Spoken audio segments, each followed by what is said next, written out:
यार अरसलान, हमारा internet disconnect हो जाता है। I am sorry. और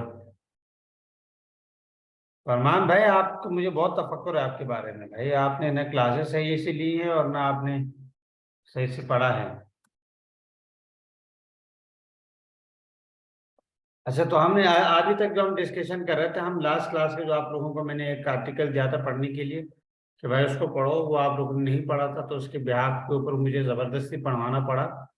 और हमने गलती ये की कि कल हम अगर इसी आर्टिकल के बारे में पढ़ा देते आपको, कल क्लास नहीं हुई थी तो वो इंटरनेट नहीं चल रहा था, आप लोग उसको पढ़ लेते। तो खैर, बहरहाल तकदीर का मसला है, क्या करें। तो अभी हमने, देखो, डेटाबेस के बारे में हमने बहुत सारी चीज़ें हमने नहीं पढ़ी, लेकिन अभी हमने शुरू किया है तो हम मॉडल पढ़ेंगे। लेकिन डेटाबेस का एक रूल है कि डेटाबेस का जो डिज़ाइन है वो हमने बहुत एहतियात से करना है। डेटाबेस के अंदर अगर हमें कोई कमांड नहीं मालूम ना, और आपने कोई गलत कमांड कर दी, या कोई ऐसा आपने डेटाबेस एक दफा बना दिया, आपने माइग्रेशन कर दिया, आपने उसके अंदर चेंजेस करके दोबारा माइग्रेट कर दिए, तो आपको जो पुराना डेटा है वो उड़ गया। डेटाबेस के अंदर आप डेटा एक दफा उड़ गया तो आप उसको दोबारा रिट्रीव नहीं कर सकते।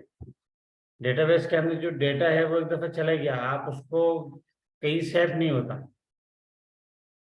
तो इसलिए आप डेटाबेस का दूसरा, जब हम प्रोडक्शन के अंदर आते हैं तो हम अपने डेटाबेस का पासवर्ड किसी को नहीं देते। हम डेटाबेस का, अगर हमें किसी को बताना है कि कोई अगर हमारे पास सिमिलर एप्लीकेशन पे काम कर रहा है तो हम उसको डेटाबेस स्कीमा देते हैं।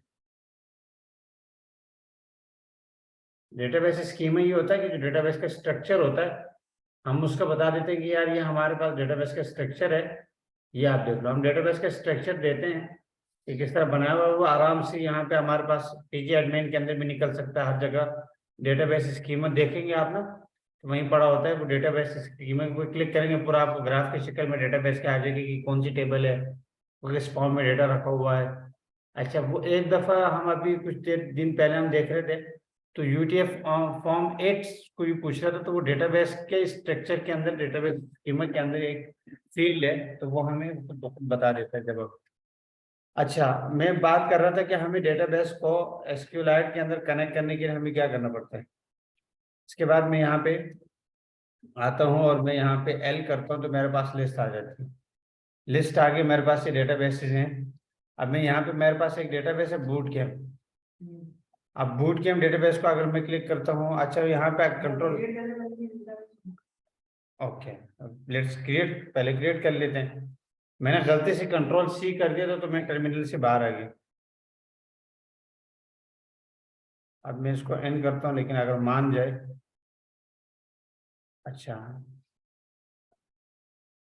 एसक्यूएलाइट, तो हाँ, कंट्रोल सी मैंने कर दिया, तो मैंने कंट्रोल सी कर दिया तो मेरी टर्मिनल से मैं हट गया था, तो मैं अब दोबारा इसको कर रहा हूँ, मैं अपना पासवर्ड डाल रहा हूँ बस। अच्छा, डेटाबेस क्रिएट कैसे करते हैं। डेटाबेस हमें क्रिएट करना है ना, उसके बाद पहले तो हमें डेटाबेस क्रिएट करना है। डेटाबेस हम क्रिएट ऐसे नहीं कर सकते, जेंगो मॉडल से नहीं कर सकते। ठीक है भाई। तो डेटाबेस क्रिएट करने के लिए सबसे पहले हमारे पास हमने एक कमांड चलानी है, ठीक है।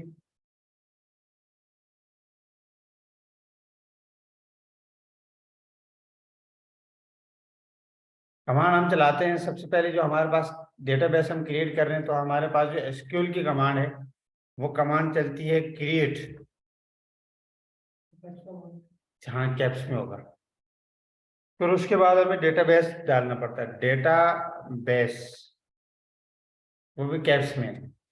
उसके बाद हमारा जो डेटाबेस है, वो डेटाबेस हम क्रिएट करेंगे जो हमें नाम देना चाहते हैं। लेट्स सपोज हमें कहेंगे जेंगो, हम इसमें जेंगो स्क्वायर क्लास। अच्छा, ये जो नेम कन्वेंशन है ना, नेम कन्वेंशन में ही वेरिएबल वाले हैं। आपने नेम में जो है ना का ख्याल करना है, ठीक है भाई। अब मेरे पास डेटाबेस अच्छा ये तो एक डेटाबेस बन गया, लेकिन मैंने यहाँ पे डेटाबेस के अंदर कुछ गलतियां की, पूरा डेटाबेस नहीं बनाया। अच्छा अगर मैं चेक करूंगा हमारे पास कहाँ गया तो वो कमांड से /L, तो मेरे पास मेरे क्या नाम क्या था,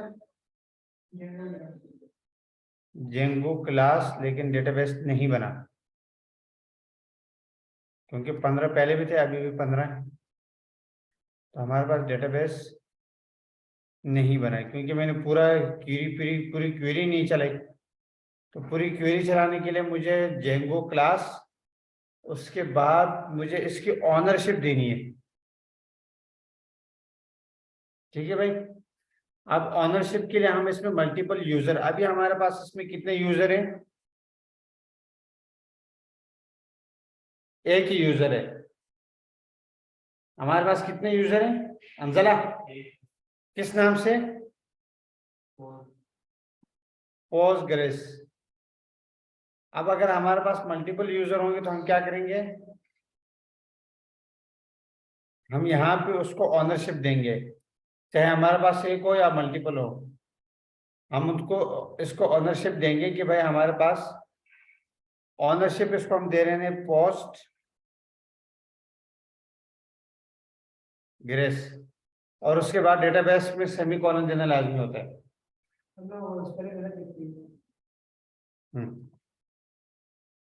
पोस्ट GRES ग्रेस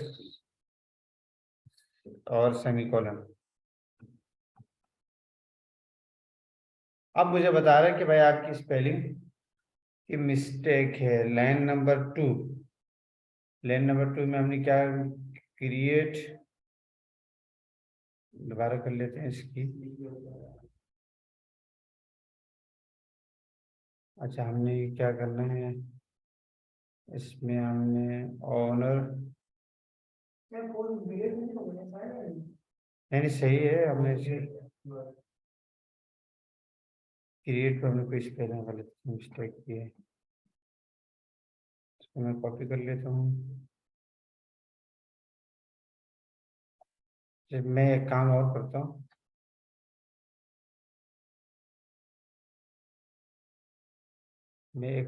करता हूँ, कि ये जो जेंगो क्लास है इसको मैं कर देता हूँ, ये अंडरस्क्वेयर इसको हटा देता हूँ।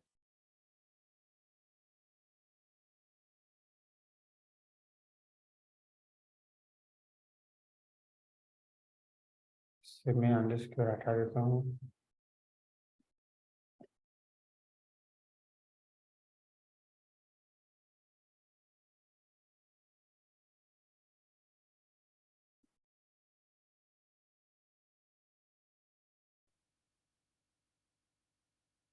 अच्छा अब इस पर रिलेटेड, मेरे ख्याल से अंडरस्क्वेयर नहीं ले रहा था ना टेबल में, डेटाबेस में ना, नाम में। तो हमारे पास, अच्छा अब मैं यहाँ पे /L करता हूँ तो मेरे पास क्या आता है, देखिए मेरे पास यहाँ जो टेबल डेटाबेसेस थे वो इंक्रीज हो गए, और यहाँ पे हमारे पास जेंगो क्लास के नाम से एक डेटाबेस आ गया। अच्छा अंडरस्क्वेयर होना चाहिए था वैसे, और टेबल में मैंने रखा हुआ है। ठीक है, अब मैं इस टेबल को एक्सेस करता हूँ। ठीक है, मैं दोबारा इसको चलता हूँ और मैं यहाँ पे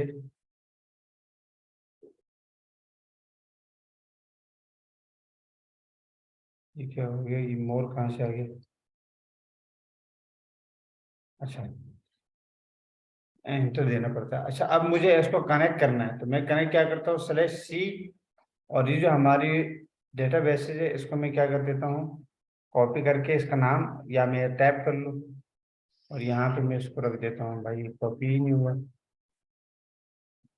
ठीक है भाई, अब मेरे पास डेटाबेस कनेक्ट हो गया। ठीक है, अब मैं इसमें जाके चेक कर सकता हूँ। अच्छा अब मैंने, सवाल आप लोगों के जहन में आना चाहिए था कि मैंने डेटाबेस को कनेक्ट क्यों किया। मैंने डेटाबेस को कनेक्ट क्यों किया, तो मैंने डेटाबेस को इसलिए कनेक्ट किया है कि अब मैं डेटाबेस के अंदर देखना चाहता हूँ कि मेरे पास और क्या क्या चीजें हैं।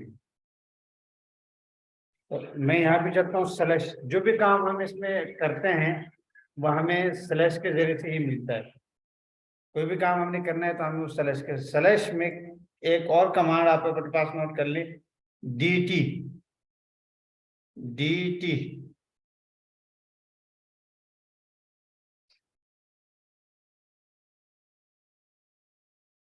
ठीक है भाई। dt dt मतलब डेटा टेबल। अच्छा मेरे पास अब ये बता रहा है कि आपके पास कोई डेटा टेबल नहीं है। dt मतलब डेटा टेबल। अच्छा मेरे पास यहाँ पे एक और टेबल है, एक और डेटाबेस है लिस्टिंग शॉर्ट टाइम, ये मैं इसको कनेक्ट करता हूँ /c, और इसके बाद मैं देखता हूँ ये मेरे पास एक और टेबल डेटाबेस है लिस्टिंग शॉप टेबल। इसको मैं उठाता हूँ, यहाँ पे इसको मैं कनेक्ट करता हूँ और मुझे क्या बोलता है, यहाँ पे मैंने स्पेस डबल स्पेस दे दिया, इसको मैं रिमूव करता हूँ, connect, you are connected to listing shop time, और इसको मैं करता हूँ यहाँ पे मैं कमांड चलाता हूँ /dt। देखें आपको नजर आ रही है, ये मेरे पास सारे टेबल्स हैं। अच्छा इन टैब भी आ रही है, ऑनर भी आ रहा है मेरे पास, अंजला, ठीक है भाई। अच्छा अब हमने ये हमारे पास इसका टेबल टैब भी आ रहा है, टेबल है, और पोस्टग्रेस इसका वो भी आ रहा है, यूजर भी आ रहा है, किस यूजर से, ये यूजर अगर हम इसको चेंज करें ना, ये यूजर कौन सा वाला यूजर है, ये जो हमने पोस्टग्रेस एसक्यूएल इंस्टॉल किया था उस वक्त जो हमने यूजर डिफाइन किया था वो यूजर है। हाँ चला, यूजर कहाँ से आ रहा है, विजुअल कोड में कहाँ गया था भाई, अभी हमने थोड़ी देर पहले टेबल बनाया ना, पोस्टग्रेस टेबल बनाया, जेंगो क्लास इज यूजर, कहाँ गया, ऊपर था, ये हमने बनाया ऑनरशिप जो हमने दी थी यूजर को, तो अभी हमारे पास एक ही यूजर था ना हमारे पास। अच्छा यहाँ से पीजी एडमिन खोल लो, पीजी एडमिन, कहाँ गया पीजी एडमिन, पीजी एडमिन, अगर आप लोग, हाँ मैं पीजी एडमिन खोल रहा हूँ ना इसलिए शो नहीं हुई।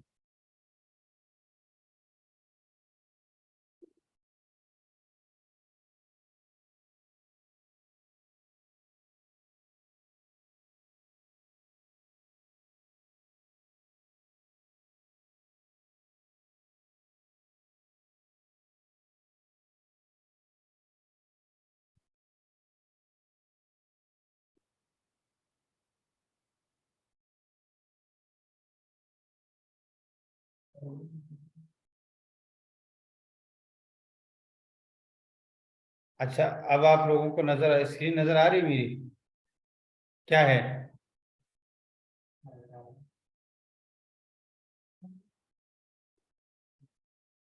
ये नजर आ रहा है जो, क्या है ये,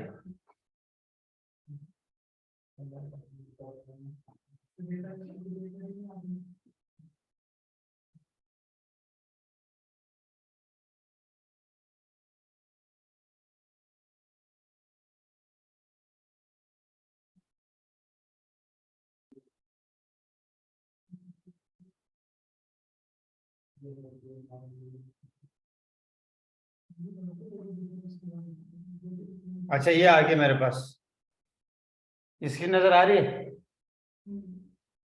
पीजी एडमिन नजर आ रहा है आपको,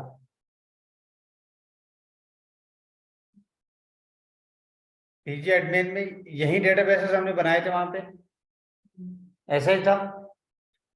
तो अगर हम बूट कैम्प में जाएं तो हमारे पास बूट कैम्प का पूरा डेटाबेस स्ट्रक्चर हमारे पास आ गया, ये रहा।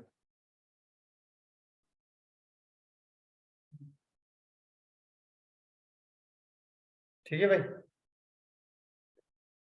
इसी तरह हम ये हमारे पास डेटाबेस बूट कैम्प आ गया, उसके बाद डेटाबेस ये हमने डमी डेटाबेस बनाया, इसमें कुछ है ही नहीं, लेकिन ये पीआईडी यूजर यूजर ये आ गया, एप्लीकेशन कौन सी यूज हो रही है, और ये जनाब ये खुद ब खुद बना देता है। अच्छा यहाँ पे एक चीज मैं आपको दिखाना चाह रहा था, शॉप, या ये यूजर के टेबल है मेरे पास, यूजर की टेबल में चले जाते हैं। मेरे पास एक यूजर की टेबल है। अच्छा, यहाँ पे जो मैं आपको वहां पे बता रहा था table database schema, table schema ये है आपके पास। तो मैं यहाँ पे आपको बता रहा था यूजर की टेबल कहाँ चलेगी मेरे पास से।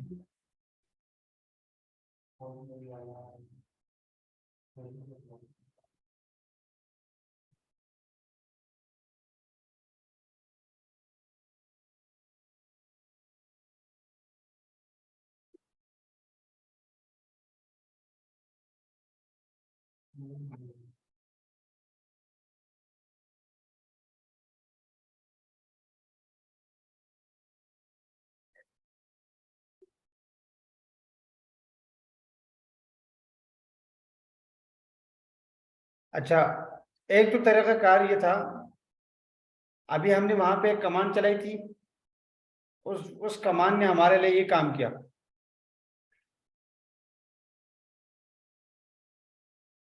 आपने देखा था ना, वहां पे हमने सिंपल एक कमांड चलाई डेटाबेस।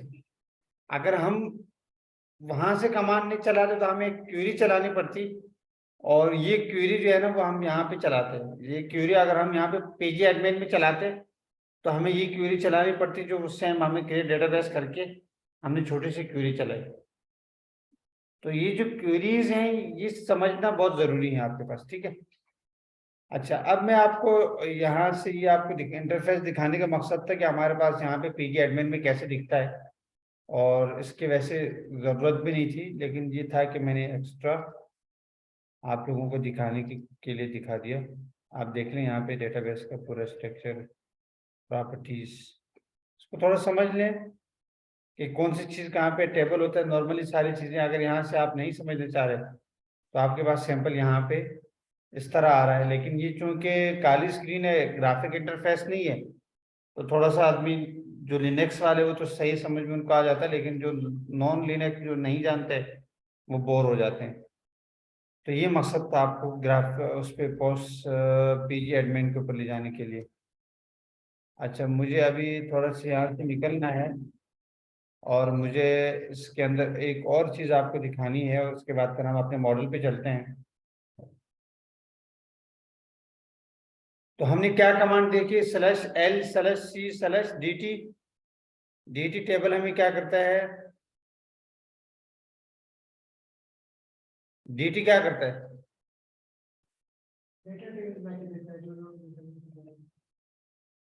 हम्म।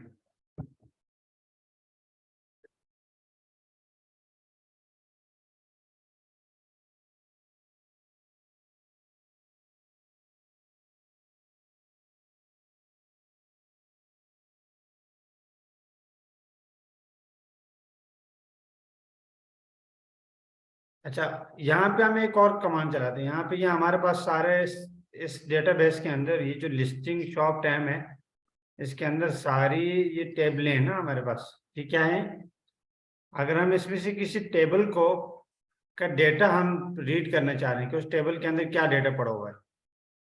सवाल समझे आप लोग, कौन नहीं समझा? हम जरा सवाल समझे। Yes sir. क्या है, तो ये जो टेबल बने हुए हैं इसके अंदर जाने का, टेबल के अंदर हमें रीड करना है कि क्या डेटा पड़ा हुआ है, ठीक है। तो हमारे पास एक कमांड लगती है सेलेक्ट, क्या है, सेलेक्ट करो स्टैरिक। स्टैरिक का मतलब ये होता है ऑल। ऑल, अब सेलेक्ट के स्टैरिक के साथ एक चीज और लगती है, वो क्या है, फ्रॉम। ऑल करो, सेलेक्ट करो ऑल, यानी सारे डेटा को सेलेक्ट करो, ऑल। फ्रॉम, फ्रॉम का मतलब होता है कि अब जाहिर बात है कि जब ऑल आ गए तो फिर फ्रॉम भी होना चाहिए कि भाई फ्रॉम कहाँ से सेलेक्ट करो यार। तो ये हमारे पास जो डेटा है इसमें मैं सेलेक्ट कर लेता हूँ, क्या चीज सेलेक्ट करूँ, क्या चीज सेलेक्ट करूँ, इस शिपिंग शिपिंग वाली टेबल को मैं सेलेक्ट कर लेता हूँ। तो मैंने क्या किया, सेलेक्ट स्टैरिक फ्रॉम ऑल, और स्टैरिक का मतलब ऑल है, फ्रॉम कहाँ से करो, शिपिंग, शिपिंग वाली जो टेबल है इसको करो, और उसके बाद मुझे as static select static from all listing, और उसके बाद मुझे सेमीकोलन देना है, ठीक है।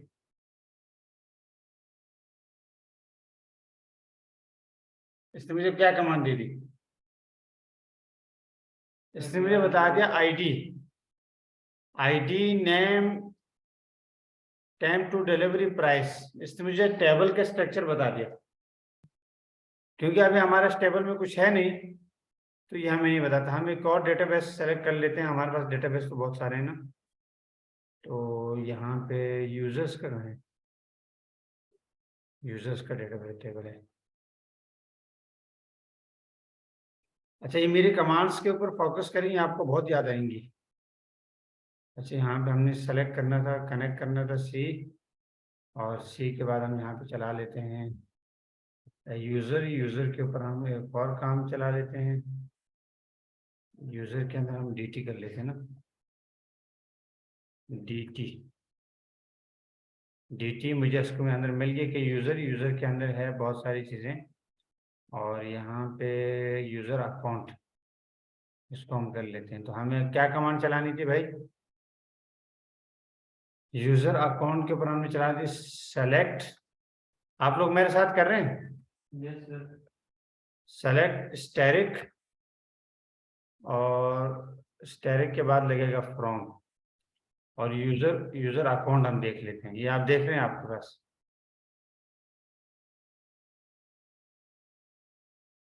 मेरे पास आ गया स्टाफ इज रियल्टर। अच्छा, ये मेरे पास किसी उसकी है, पासवर्ड आ गया, और लास्ट लॉगिन आ गया, यूजर के सुपर यूजर है या नहीं, और इस देखने मुझे यहाँ पे ट्रू और फॉल्स में दे रहा है। फिर ईमेल आ गई, नेम आ गया, और इसके बाद जनाब ये पूरा इज एक्टिव और ये सारी चीजें इसके अंदर। तो ये हमारे पास पूरा टेबल का स्ट्रक्चर आ गया। आप लोगों को समझाने के लिए हमने किया हमारे पास किस तरह। ठीक है भाई, यहाँ तक समझ में आ रहा है? अच्छा, ये हमारे पास देखें, ये यूनिक की है, आईडी प्राइमरी की। ठीक है भाई, हम यहाँ पे हमारे जो ईमेल एड्रेस है उसको भी प्राइमरी की बना सकते हैं, लेकिन ईमेल एड्रेस हमारे पास, उसको हम प्राइमरी की नहीं बना सकते, उसको हम यूनिक की बना सकते हैं। यूनिक की का मतलब यह है कि उस तरह की पहली दूसरी डेटाबेस में नहीं हो। अब एक ही ईमेल से बंदा एक ही अकाउंट बना सकता है ना, लेकिन जो प्राइमरी की होता है ना, वो एक दफा डिफाइन हो जाती है, दोबारा वो डिफाइन नहीं होती। एक दफा वो वैल्यू आ जाती है ना, अब दोबारा अगर आप उसको डिलीट कर दो तो दोबारा वो आपके पास डेटाबेस में उसकी जगह पे नहीं आएगी, बल्कि आगे जाएगी। लेकिन अगर यूनिक की है तो यूनिक की आप उसको डिलीट कर दें और आप उसको दोबारा लें तो दोबारा वो आ जाएगी। तो यूनिक की हमने पढ़ा, यूनिक की, प्राइमरी की और फॉरेन की, तीन मुख्तलिफ की हैं। अब ये जो सारा हमने देखा, अब हम जाके वहां से फॉरेन की के जरिए से, प्राइमरी की के जरिए से हम सारा इसको कनेक्ट करेंगे। ठीक है, बस यहाँ पे हमारा जो एसक्यूएल डेटाबेस का स्ट्रक्चर है, बनाना किस तरह, वो चीजें हमने समझ ली। अब हमने यहाँ पे डेटाबेस बना लिया, अब हम इस डेटाबेस को नहीं खोलेंगे। अब हम सारा कुछ काम कहाँ से करेंगे? मॉडल पीजी एडमिन कहाँ से आ गया भाई? वो तो एक टूल है यार आपको दिखाने के लिए। अब हमारा काम मॉडल में है, तो अब हमें हमारे पास 1 मिनट रह गया है। हम जरा इसको, एक डेटाबेस हमने बनाया है और उस डेटाबेस के बिहाफ पे यूज करेंगे। और ये कैसे, कौन सा बगैर परमिशन के लाइव चल रहा है? हमारे भी लाइव चल रहा है, बंद कर दूंगा लाइव। हमारा लाइव चल रहा है, लाइव रिकॉर्डिंग चल रही है जूम की, जूम की नहीं चल रही। तो अब हम उसको जरा जिसका वो करते हैं, और चले भाई क्लास